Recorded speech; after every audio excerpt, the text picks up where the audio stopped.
Alright, the first thing we're going to talk about is mewing. Now, I don't think I need to say much more. If you've been part of Looksmaxxing, then you already know what this stuff means, but just in case you don't, I'll just put on a B-roll. It's nothing more complicated than putting your tongue against the roof of your mouth. Yeah, if you just go around mewing, you're gonna at the very least grow a normal level jaw, right? That's at the very least you're gonna get.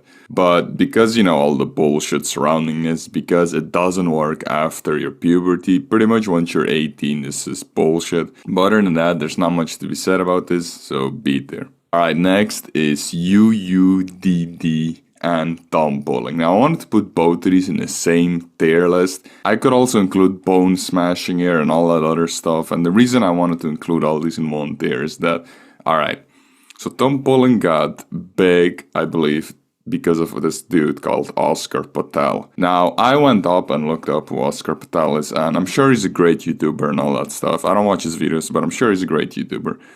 The problem is when I scroll down in his description, I see a paid community. The same applies for UUDD, which just means up, up, down, down. This was made by Baby Sickly, another one of these Looksmaxxer YouTubers.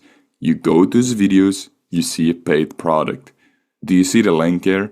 These guys just grew up through, genetics. And then they want to say, guys, I have hunter eyes because I did UUDD. Like, alright, let me try to explain this in a better way. Like, do you not understand? When you give these things, these stupid techniques, a word, a name, people become attached to it. This is literally how billion-dollar companies do it, and these YouTubers are no different.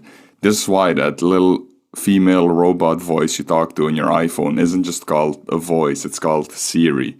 This is why it's not called a music streaming service, but it's called Spotify. And this is also why it's not up, up, down, down, but UUDD, because all of a sudden, now it sounds more special. Now you become more attached, you build a connection. And in the end, all these guys want to do is sell your product. Because imagine, bro, I'm 6'4", okay? I'm 6'4".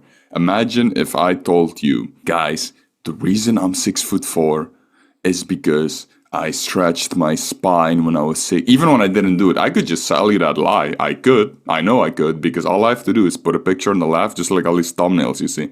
I just put a picture on the left, and the picture on the left, I'm like 5'6", 5'7". That's a picture when I was like 14, 15. And then I'll take a picture of me in my 20s where I'm 6'4". I'll put those next to each other with the classic red arrow, all that stuff. Bang. All of a sudden, all these gullible, insecure teenagers are going to click on that because, they're insecure about their height. So they're going to be like, oh, I wonder how real became 6'4". I just sell you some bullshit stuff and I call it the SSD program. And all of a sudden, I'm going to make all this money by essentially scamming kids. That's what these guys are doing. UUDD, thumb pulling, bone smashing. I don't care, bro, how you name it. I don't care how professional you make it sound. I don't care what article you just pull out of your ass. It doesn't work. It's bullshit. It's D tier. Alright, next is skincare. Having clear skin is very rare. Even on girls, it's rare because most girls rely on makeup. But on guys, it's even more rare. I have made the mistake in the past of putting this in the S tier category, so I will take that back. That being said, I'm still gonna put it in the A tier category. I still think having clear skin is very valuable, just because of how rare it is. Now, obviously having a good skin texture isn't going to fix a bad bone structure. When you have very clear skin, when your skin doesn't show signs of aging, so you don't have like wrinkles and stuff like that, it gets valued a lot. I know a lot of people in this community, especially, they say, oh, youth is valued a lot in girls, which it is. But it's also valued in guys, you know what I mean? Like, as a guy, you still want to look younger than your age, if that makes sense. And that's also, I'm going to put it in the A tier category. Alright, the next is hygiene, or just smelling good. Now, make no mistake, not stinking is very important. I really do want to emphasize this. In fact, if you stink, this is like one of the biggest red flags out there. If your breath stinks, if your body stinks, it doesn't matter if you're a Chad, girls will literally get turned off by this. However, just like what I said with the UUDD and all that stuff, the same thing applies here. A lot of these billion-dollar companies want to feed off this insecurity where if I wear some Gucci cologne that all of a sudden, Stacy's gonna like me, that Becky's gonna like me. That's not how it works. What's funny is, I've told this story many times already, but I'm just gonna repeat it very briefly. There was this gym girl that was quite attracted to me, and she would stare at me quite often. She would work out near me. Generally speaking, she showed me quite a lot of signals that she liked me. Now, we are in the gym. And when I go to the gym, by the way, I don't put on deodorant, I don't put on cologne. On top of that, when I'm going to work out, especially in the summer, I'm going to sweat, I'm going to stink. It's all part of it, right? Regardless, this girl wanted to be near me. And the funny thing is, there was actually a study a while ago that supports this claim. It's called like the sweaty t-shirt study. So basically in the study, 2 dudes wore the same shirt for 2 nights straight, sweating in it. They had no deodorant, no cologne, just like me, just pure unfiltered, manly smell, or however you want to call it. So after these 2 nights, the scientists brought in these women and they, told them to sniff the shirts and tell us which one smells the best. Now, the outcome of the study was that the women consistently picked the shirts of the guy who had different immune system genes from them. Now, you don't have to know what all that means. I don't either. What you have to understand, though, is your body odor can literally make her like you. Like the natural smell of your body, the one that's coded in your immune system, the one that's in your genes. And this study basically supports what I've always already said to you, which is, if she likes you, she likes you. You can't win her over. It's kind of funny because this study is pretty famous and it literally supports what I thought. This is also why I only wear deodorants. I don't really wear colognes anymore because, there's mostly scams. So I'm going to put this in a seat there. All right, next is this thing called Volufiline. I literally bought this because this one dude talked about this Syrian psycho. This became very famous in South Korea for, giving women bigger lips, bigger breasts, and a bigger ass. And essentially, this product creates these fat cells. And the idea in Looksmaxxing, at least, is that for guys who have those genetic dark bags under their eyes, those dark circles, this should create thicker skin if you apply it there, in turn deleting the dark circles. Because the dark circles are really there because your skin is too thin around that area. Now, I actually bought this to get hunter eyes, as cringe as it sounds. So I applied it at the upper eye area, so it became thicker, and that's gonna give you that hunter eye look, but it didn't work for me. I'm gonna be honest. I applied it until the bottle was empty basically, and I just saw 0 changes. And considering the guy is Syrian psycho himself does surgery, I think he's playing people into saying that he uses this product. I think he just used fillers to get rid of his bags, and then he sells this idea that, oh guys, if you apply this secret thing, then it works. But, it might work for you, it might not. For me, it definitely didn't work. Considering this is quite expensive too, I would just save up for fillers, honestly. If you're insecure about like dark circles and stuff, just save up for fillers. So I'm gonna put this in the D tier category. Alright, next is clothing. Guys really need to learn how to dress. Anytime I see a guy think that they're dressed well, always the same, bro. It's always, oh bro, look at my Gucci t-shirt, look at this Versace, look at this. It's like, a lot of guys don't understand that nobody cares about the brands. Unless we're talking about gold diggers, but aren't those the girls we're trying to avoid anyway? So because wearing expensive brands don't really matter, guys make this huge mistake. They wear expensive clothing, but they're still ugly, for example. And then they say, oh, see, clothing doesn't matter because I wore Gucci and I got no girls. Well, there's a very big fallacy in there, and it's that clothing is more of a multiplier. Kind of like body language, which is something I'll talk about later. The entire function of clothing is that you frame yourself in a certain way. So let me explain.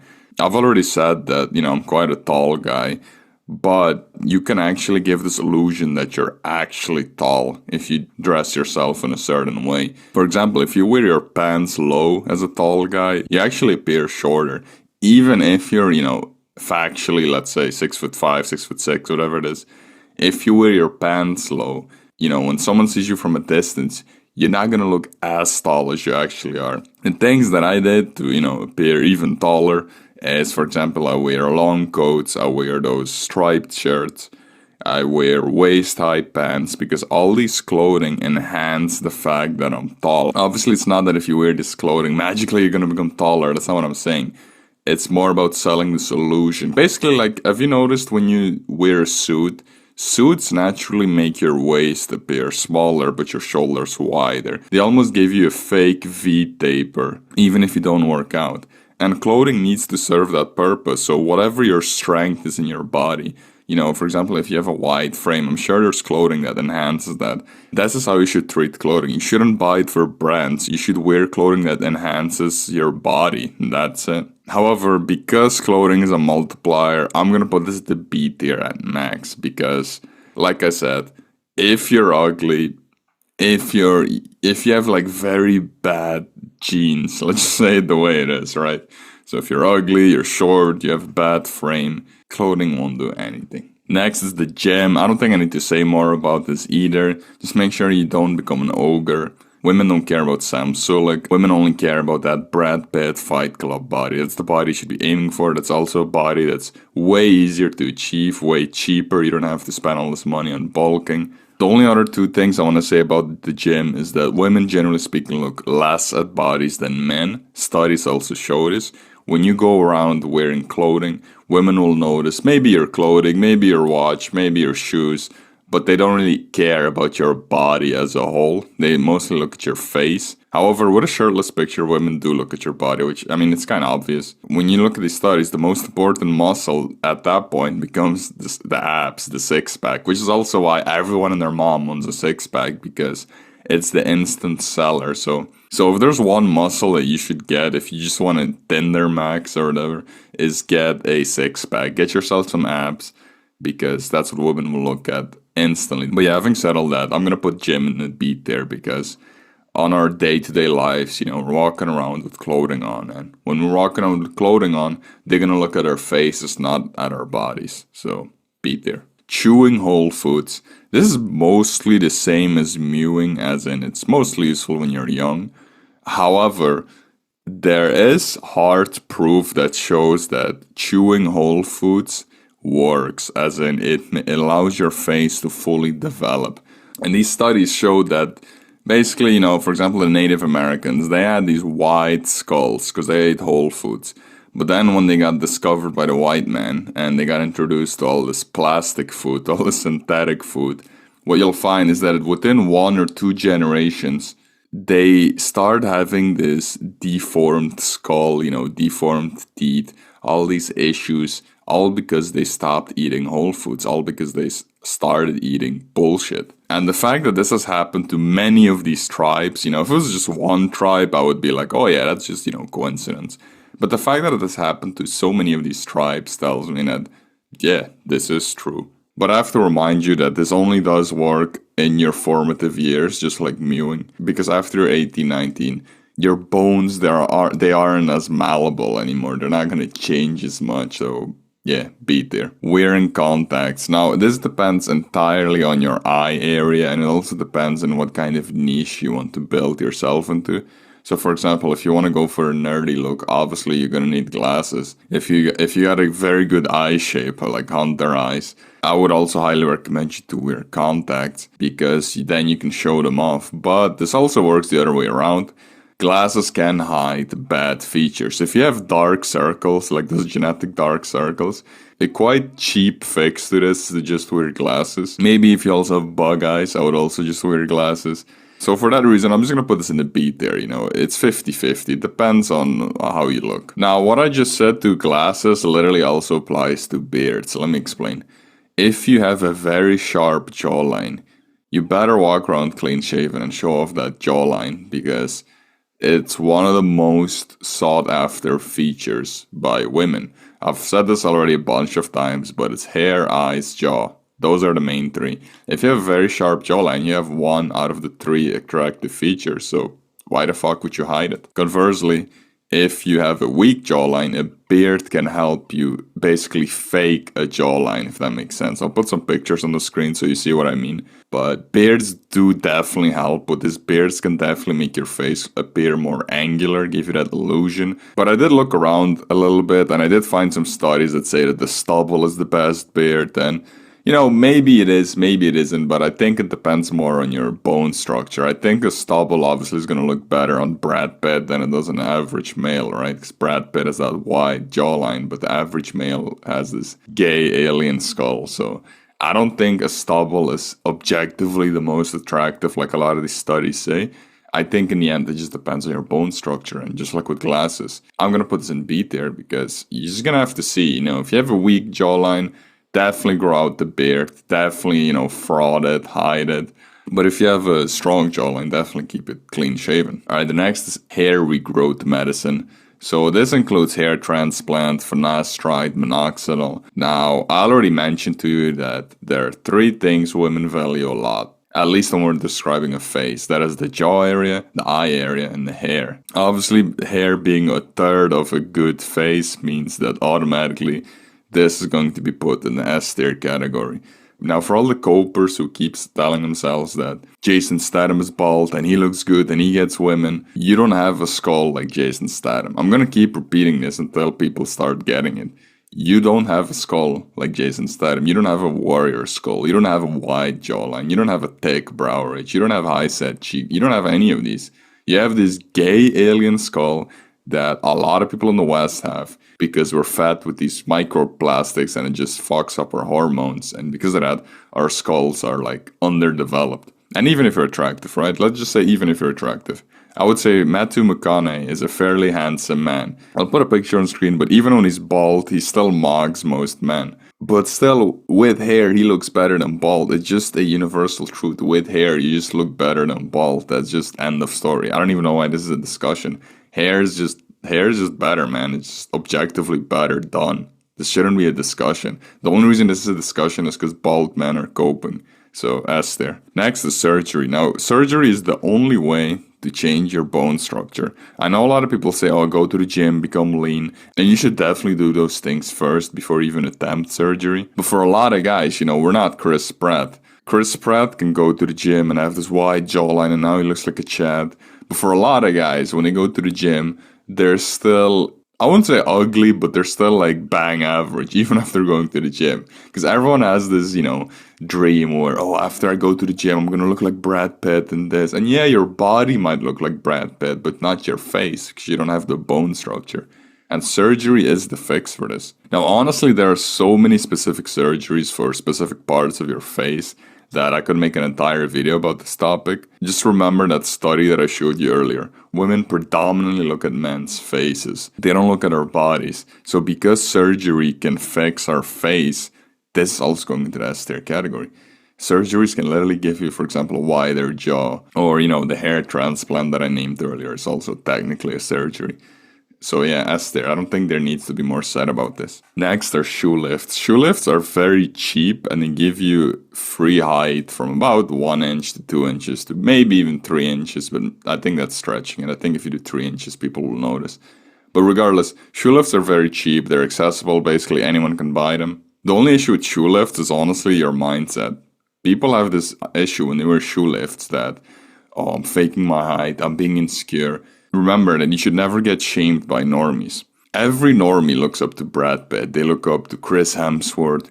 They look up to whatever actor you can name, they look up to them. They're gods. The actors in this day and age, in this godless society, are the gods. Now let's look at these actors. This is Tom Cruise, who's said to be 5'7", meeting the president of Ukraine, Zelensky, who's also 5'7". Now, does Tom Cruise look 5'7" to you in this picture? Just be honest. Does he look 5'7" in this picture? Because I don't think he does. I think he's wearing shoe lifts. And if I was short, I would also wear shoe lifts because who the fuck is going to find out? As long as you don't wear those 3, 4, 5 inch shoe lifts, you're fine, man. You're good. Do what you gotta do. Just remember this at the end of the day. If you're a short guy, if you're 5'7" or something, and you're over here with your moral compass, I'm not gonna wear shoe lifts because I'm a good guy, I'm a fair guy. Well, there might be another guy who is going to wear shoe lifts, who is going to steal your girl, who is going to, become more successful because being taller does associate with having more income and all that stuff. So All I'm saying is, bro, I would take advantage of anything that you can't take advantage of as long as people don't notice it. Yeah, I would wear shoeless. If I was short, I would wear shoeless. Matter of fact, I've ordered myself a pair of shoeless just to fuck around with and see what happens. Being 6'5" or 6'6". So, having said all of that, I'm gonna put this in S tier category, man. Height is very important, and whatever we can do to fraud it, we should do it. Now, lastly is correct posture, and this is mostly the same as wearing, the right clothing. It's a multiplier. Now, what's very important about multipliers is that once you become attractive, you need to take advantage of these. Obviously, a 0 times 100 is still a 0. But let's say you're, I don't know, 0.5 or 0.6. Obviously, at that point, the multiplier does work. In this day and age, I notice so many of these gym cells who have this like beta body language. They walk with their head down. They don't take a lot of space. They don't speak loudly. It just looks so uncanny. You have this huge body, but then you still have the personality of a dork. If you're in that position, definitely you should have the correct posture. Definitely you should be walking, with your shoulders back, arms swing, the typical Chad walk. You should do all that stuff. But yeah, because it's a multiplier, I'm going to also put this in the B there. It's not suddenly going to make you handsome if you're not already attractive. But yeah, for the men who are at the very least average, this will definitely help you. But yeah, that's the video, man. Make sure you give it a like and a comment. And that's